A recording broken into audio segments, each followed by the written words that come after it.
Hello guys, welcome to my best few lectures. Today the topic of our discussion is blood supply of bones. Last lectures में जो हम लोगों ने bone की classification देख ली, bones की जो हम लोगों ने स्ट्रक्चर देख लिया।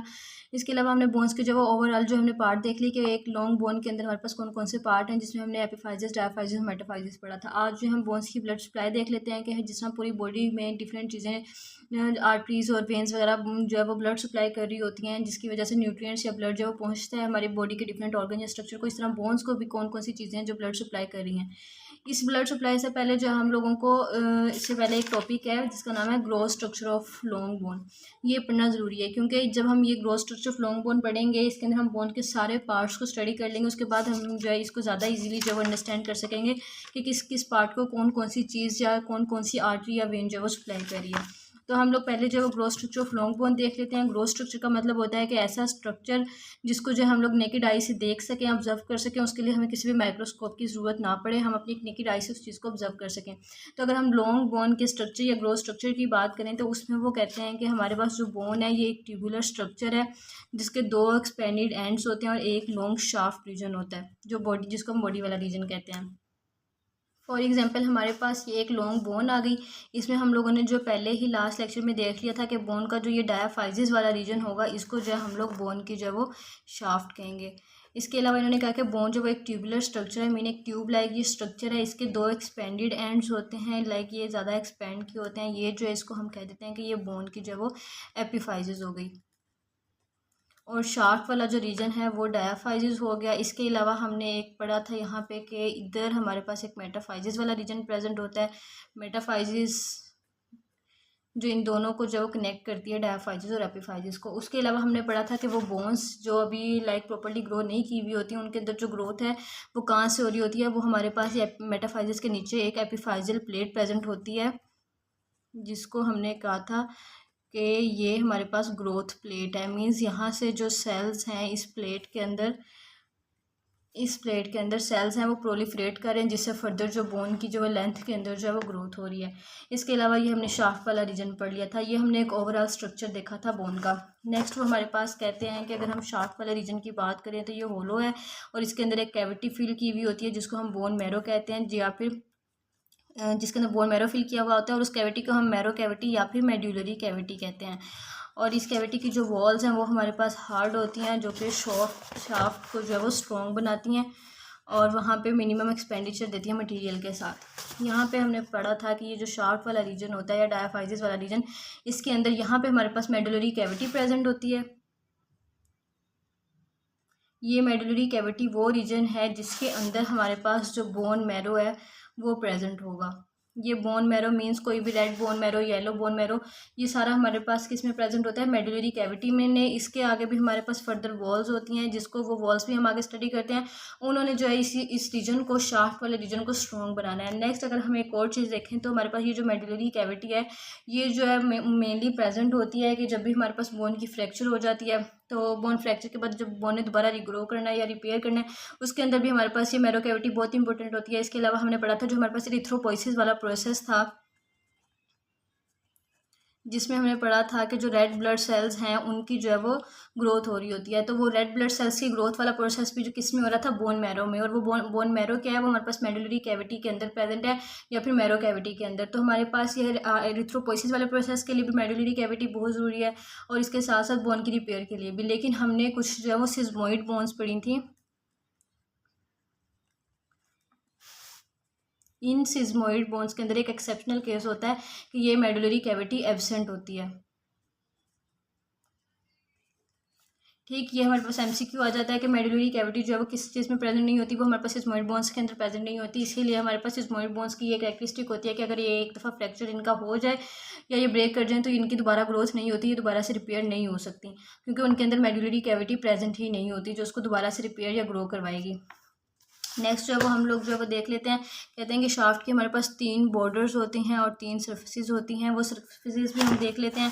हमारे पास बोन की जो है एक शाफ्ट वाले रीजन की एक आउटर सरफेस होती है। यहाँ पे हमारे पास हम ये भी आगे नेक्स्ट देख लेते हैं, उसको जो है वो हम लोग जो है वो पेरिओस्टियम कह देते हैं। नेक्स्ट हमारे पास एक इंटरनल साइड पे भी इसकी सरफेस होती है और नेक्स्ट हमारे पास ये मेडुलरी कैविटी आ जाती है जिसके अंदर, या फिर जिसके अंदर हमारे पास ये वाली जो सरफेस है इसको हम कोर्टेक्स कहते हैं।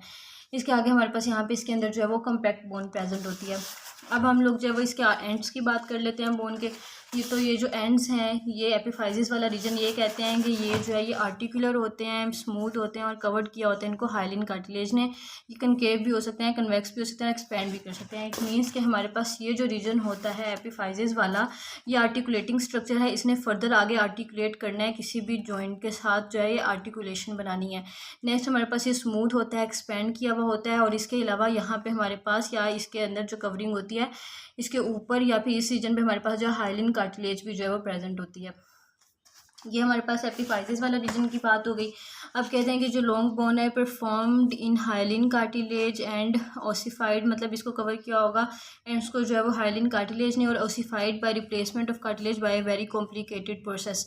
मीन्स कि जब हमारे पास ये इमेच्योर होगी, फुली ग्रो नहीं की हुई होगी, तो हमने क्या पढ़ा था कि जब एक बोन फुली ग्रो नहीं की हुई होती तो उससे पहले जो है पहले एक कार्टिलेज बनती है, उसके बाद जब उसकी ग्रोथ होती है उसके अंदर सेकेंडरी सेंटर ऑफ ओसिफिकेशन बन रहा होता है, उसके बाद जो हमारे पास वो कार्टिलेज है उसको जो रिप्लेस कर देते हैं बोनी टिश्यूज़। ये हमने वही पढ़ा था कि बोन किस किस प्रोसेस से जब डेवलप कर रही होती है, उसमें इंट्रामेम्ब्रेनियस था, इंट्राकार्टिलेजेनियस था। तो पहला जो होता है मोस्टली जो प्रेजेंट होता है वो यही होता है कि पहले कार्टिलेज बनती है, उसके बाद उस कार्टिलेज ने जो है उसको फर्दर रिप्लेस कर देंगे उसको बोनी टिश्यूज़। तो वो बात यहाँ पे की गई है कि पहले जो है इसको हाइलिन कार्टिलेज यहाँ पे होगी, उसके बाद उसको जो रिप्लेस कर देंगे दूसरे प्रोसेस जिसमें बोनी टिश्यूज़ आ जाते हैं। उसके बाद हमारे पास जो है कहते हैं कि the primary centre of ossification means, primary centre हमने कौन सा पढ़ा था, शाफ्ट वाला रीजन। जो शाफ्ट वाला रीजन था वहाँ पे हमारे पास प्राइमरी सेंटर ऑफ ओसिफिकेशन आ रहा था। तो shaft primary centre of ossification है, ये हमारे पास कौन से जो है वो टाइम पीरियड में हो रहा था, वो हमारे पास इंट्रायूट्राइन लाइफ के हमने पढ़ा था 7th वीक के अंदर हमारे पास हो रहा था। और इसके बाद कहते हैं कि जो सेकेंडरी शाफ्ट वाला सेकेंडरी सेंटर ऑफ ओसिफिकेशन है, ये किस में हो रहा था, ये एपिफाइजिस वाले रीजन में हो रहा था। तो ये हमारे पास बर्थ के बाद ग्रो करता है। मीन्स जो शाफ्ट वाला रीजन है, जो प्राइमरी सेंटर ऑफ ओसिफिकेशन है, इसने जो है इंट्रायूट्राइन लाइफ के सेवन्थ वीक से ही जो है वो बनना स्टार्ट कर देना है। जबकि जो हमारे पास secondary ossification secondary center of ossification है,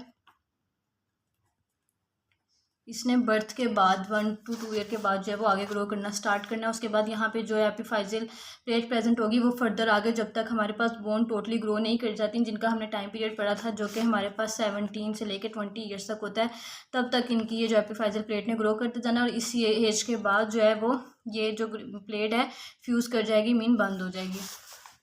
नेक्स्ट जो है वो हम लोग न्यूट्रिएंट फोरामेन की बात कर लेते हैं। न्यूट्रिएंट फोरामेन कहते हैं कि हमारे पास बोन्स के अंदर ऐसी ओपनिंग्स होती हैं जहाँ से जो ब्लड सप्लाईज हैं, वो जो हमारे पास ब्लड वेसल्स हैं वो बोन के अंदर जो है वो जा सकती हैं, इन्वेट कर सकती हैं, जिन्होंने अंदर जाना है, और इसको वेन्स ने, आर्टरीज ने, नर्व्स ने इसको आगे जाके सप्लाई देनी है। तो वो जो ओपनिंग्स होंगी उनको हम न्यूट्रिएंट फोरामेन कह देंगे। ये न्यूट्रिएंट फोरामेन कहाँ प्रेजेंट होता है, ये mainly middle of the shaft में प्रेजेंट होता है। मीन्स यहाँ से इस रीजन से जो ज़्यादा आर्टरीज हैं वो शाफ्ट के बोन के अंदर जाएंगी और उसको जो आगे ब्लड सप्लाई करेंगी। एंड इस डायरेक्टेड ये वाला जो शाफ्ट का रीजन है, मिडल रीजन, यहाँ से जो है हमारे पास न्यूट्रिएंट फोरामेन आ जाता है।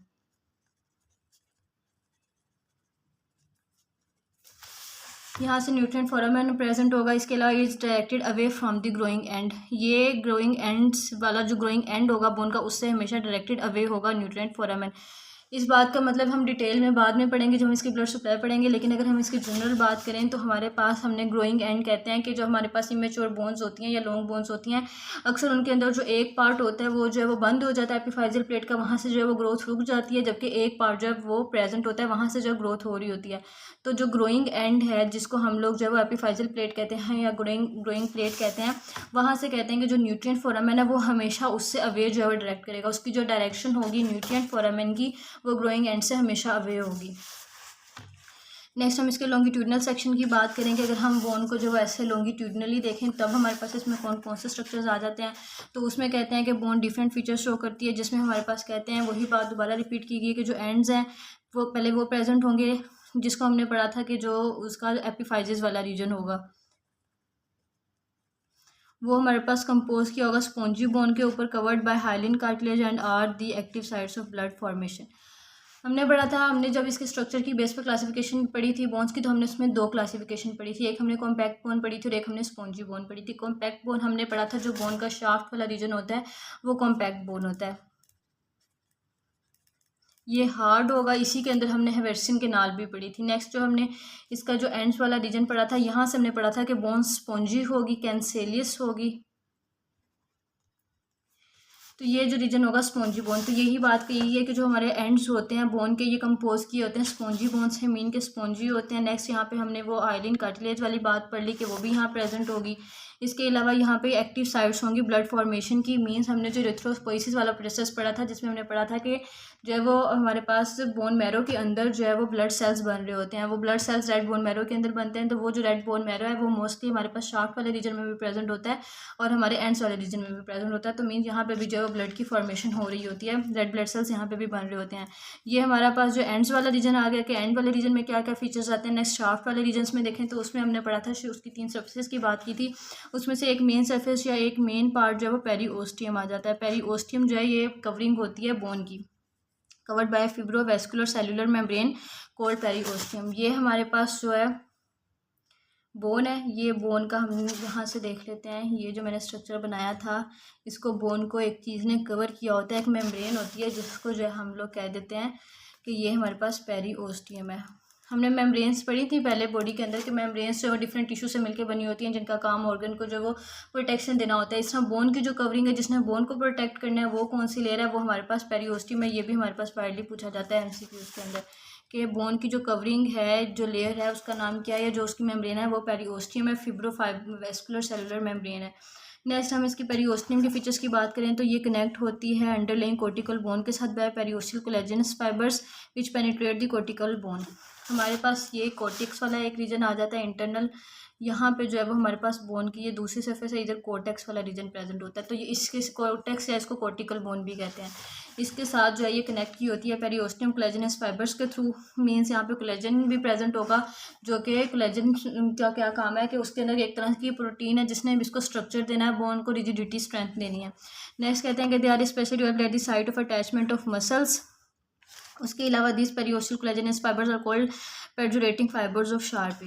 मीन के हमारे पास यहाँ पे जो पेरीओस्टियल के जो फाइबर्स होंगे जो यहाँ प्रेजेंट होंगे पेरीओस्टियल कोलेजनस फाइबर्स, उसको जो है वो हम लोग फाइबर्स ऑफ शार्पी भी कहेंगे। यहाँ पे जो प्रेजेंट होंगे फाइबर्स ऑफ शार्पी। नेक्स्ट है the periosteum of the shaft is continuous with the articular capsule. Mean के ये फर्दर जो है वो आर्टिकुलेट करती है joint capsule near the ends के साथ। उसके बाद दूसरी इसकी ब्लड सप्लाई की बात की गई है तो वो हम पे कहते हैं कि जो मेन ब्लड सप्लाई हमारे पास जो होती है वो पेरीओस्टियम वाले रीजन में होती है। यहाँ से हमारे पास ये सेंसिटिव होता है due to rich nerve supply. Mean यहाँ पे जो ज़्यादा नर्व सप्लाई बोन के रीजन में आएगी वो कौन सा रीजन होगा, पेरीओस्टियम वाला। इससे आगे फर्दर हमारे पास काफ़ी नर्व्स जो हैं वो ग्रो करती हैं, डिराइव करती हैं, जो कि बोन के डिफरेंट स्ट्रक्चर्स को और उसके साथ साथ बोन के जितने मसल्स हैं उनको भी जो है वो ब्लड सप्लाई करती हैं। ये हमारे पास पेरीओस्टियम हो गई। तो यहाँ से जो जो नर्व्स आएंगी वो नर्व्स आगे फर्दर इसके साथ बोन के साथ जो भी मसल प्रेजेंट होगा उसको भी जो है वो ब्लड सप्लाई करेंगी या नर्व सप्लाई करेंगी। नेक्स्ट हम जो है इसकी बात कर लेते हैं दूसरे स्ट्रक्चर्स की। उसमें कहते हैं कि हमारे पास अंडरनीथ दी पेरीओस्टियम दी कोर्टिकल बोन और cortex is composed of compact bone. ये वही बात हमारी दूसरी सरफेस आ गई कि यहाँ पे हमारे पास जो है दोनों साइड्स पे क्या प्रेजेंट होता है, कोर्टेक्स वाला रीजन प्रेजेंट होता है। इस कोर्टेक्स रीजन के अंदर नेक्स्ट हमारे पास जो है वो कॉम्पैक्ट बोन जो प्रेजेंट होती है, उसी के अंदर हमारे पास आ गई ये मेडुलरी कैविटी आ गई थी। ये हमारे पास कोर्टेक्स को ही हम कोर्टिकल बोन भी कहते हैं। नेक्स्ट मैरो कैविटी की बात आ गई या मेडुलरी कैविटी की बात आ गई। एक हम और इम्पोर्टेंट पॉइंट देख लेते हैं। ये जो पेरीओस्टियम हमने पढ़ा था, पेरीओस्टियम का क्या काम है, इसने कवरिंग देनी है, कवर करना है बोन को। इसने भी जो है पेरीओस्टियम भी जो है ये रिपेयर वाले प्रोसेस में इन्वॉल्व होती है। तो हमारे पास जो हमने सिस्मोइड बोन की बात की थी उनके अंदर ये पेरीओस्टियम भी प्रेजेंट नहीं होती। इसका मतलब कि हमारे पास सिस्मोइड बोन के अंदर पेरीओस्टियम भी प्रेजेंट नहीं है, मेडुलरी कैविटी भी प्रेजेंट नहीं है। तो वही बात कि सिस्मोइड बोन एक दफ़ा अगर फ्रैक्चर होगी तो वो दोबारा से रिपेयर नहीं कर सकती, दोबारा से ग्रो नहीं कर सकती। ये दो चीज़ें एक्सेप्शनल केस हैं, ये पूछी जा सकती हैं कि पेरीओस्टियम और मेडुलरी कैविटी जो है किस तरह की बोन्स में प्रेजेंट नहीं होती, वो सिस्मोइड बोन्स में प्रेजेंट नहीं होती। नेक्स्ट जब हम लोग इसकी मेडुलरी कैविटी की बात कर रहे थे या मैरो कैविटी, क्यों, क्योंकि इसके अंदर जो है वो बोन मैरो प्रेजेंट होगा। ये इसको लाइन किया होता है एंडोस्टियम ने मैरो कैविटी को and contains a gelatinous material called a bone marrow. इसको लाइन किया होता है हमारे पास एंडोस्टियम ने। और नेक्स्ट इसके अंदर हमारे पास क्या प्रेजेंट था, बोन मैरो प्रेजेंट था। बोन मैरो हमारे पास क्या है, एक जेलेटिनियस मटेरियल है, जेलेटिन लाइक मटेरियल है ये हमारे पास। और इसको हम बोन मैरो कहते हैं। हमारे पास 2 टाइप्स होती हैं बोन मैरो की। ये शॉर्ट क्वेश्चन में पूछ लेते हैं कि बोन मैरो की कौन कौन सी टाइप्स होती हैं, yellow bone marrow and red bone marrow. जो येलो बोन मैरो है वो नेम से पता चल रहा है कि येलो कलर का होगा, जेलेटिनियस लाइक होगा, फिब्रो फैटी मैस मीन इसमें फाइबर्स और फैट प्रेजेंट होगा। प्रेजेंट इन दी, हमने पढ़ा था बोन के अंदर जहाँ पे फैट एक्यूमुलेशन होगी या फैट डिपॉजिट होगा वो भी हमारे पास मेडुलरी कैविटी, लेकिन वो कौन से बोन मैरो में होगा, वो येलो बोन मैरो में होगा।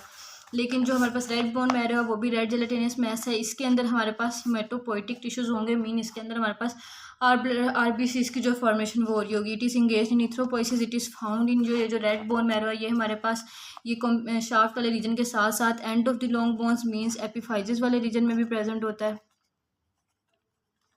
नेक्स्ट बॉडीज ऑफ वर्टेब्रा के अंदर भी प्रेजेंट होता है। स्टर्नम जो हमने पढ़ी थी कि जो चेस्ट बोन है उसके अंदर भी ये प्रेजेंट होगा, और जो फ्लैट बोन्स होंगी स्कल की उसके अंदर भी ये प्रेजेंट होगा रेड बोन मैरो। नेक्स्ट जो है वो एक और इम्पोर्टेंट पॉइंट की बात की गई जो एमसीक्यू में पूछ लेते हैं, वो ये कहते हैं कि ये जो येलो बोन मैरो है ये कन्वर्ट हो जाता है रेड बोन मैरो के अंदर जब ज़रूरत, मीन्स जब हमारे पास रेड बोन मैरो की फॉर्मेशन, रेड ब्लड सेल्स की जो है वो फॉर्मेशन नहीं हो रही है, रेड बोन मैरो जो है वो नहीं है प्रेजेंट, ख़त्म हो गया है, तो हमारे पास ये जो येलो बोन मैरो है ये कन्वर्ट हो जाएगा रेड बोन मैरो के अंदर, ताकि वहाँ पे इरिथ्रोपोइसिस वाला प्रोसेस होता रहे, बॉडी के अंदर ब्लड की जो फॉर्मेशन होती रहे। नेक्स्ट कहते हैं कि ये जो मैरो कैविटी है मेडुलरी कैविटी ये ऑल्सो एब्सेंट होती है क्लेविकल बोन और रिब्स बोन्स के अंदर, ये हमारे पास जो है वो एब्सेंट होती है। यहाँ तक जो है वो हम लोगों ने देख लिया है कि हमारे पास लॉन्ग बोन का ग्रोथ स्ट्रक्चर क्या है। उसमें हमने उसके मेन पार्ट्स पढ़े, शाफ्ट वाला पार्ट पढ़ा, डायाफाइजिस वाला, एपिफाइजिस वाला पढ़ा, ग्रोथ प्लेट पढ़ी। नेक्स्ट हमने उसमें एक्स्ट्रा चीज़ें जो थी वो न्यूट्रिएंट फोरामेन पढ़े, हमने पेरियोस्टियम पढ़ा, उसके अलावा मेडुलरी कैविटी पढ़ा, बोन मैरो पढ़ा कि रेड बोन मैरो होता है, येलो बोन मैरो होता है। अभी इन सारे स्ट्रक्चर्स की हम स्पेसिफिकली देख लेते हैं कि कौन कौन सी चीज़ें हैं जो इसको आगे जो है वो सप्लाई करती हैं।